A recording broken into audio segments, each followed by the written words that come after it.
আজকে আমরা চলে এলাম আমাদের এলাকার সবচেয়ে বড় জঙ্গলে।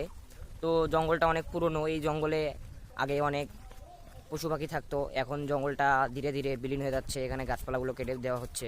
তো আমরা জঙ্গলটা আপনাদের ঘুরে দেখাবো। চলে এলাম জঙ্গলের ভিতরে। তো জঙ্গলটা কেটে ফেলা হয়েছে, কিছু কিছু গাছপালা এখনো রয়ে গেছে। কয়দিন পর দেখবেন এই জঙ্গলটা পুরোটাই শেষ হয়ে যাবে, তো জঙ্গল থাকবে না। তো ভাই জঙ্গলটা দেখতে পাইতেছেন, জঙ্গলটা অনেক পুরনো, এটা অনেক বড় ছিল। আজকে গাছপালাগুলো কেটে ফেলা হয়েছে জন্য জঙ্গলটা এরকম দেখা যাচ্ছে, ওটা খুবই দুঃখজনক। এই যে এটা হচ্ছে গোলাপ জামের গাছ, এখানে ভিতরে আরো জঙ্গল আছে। তো গাইস দেখেন, তো গাইস আমরা এই জঙ্গল পুরোটাই দেখাবো আপনাদের।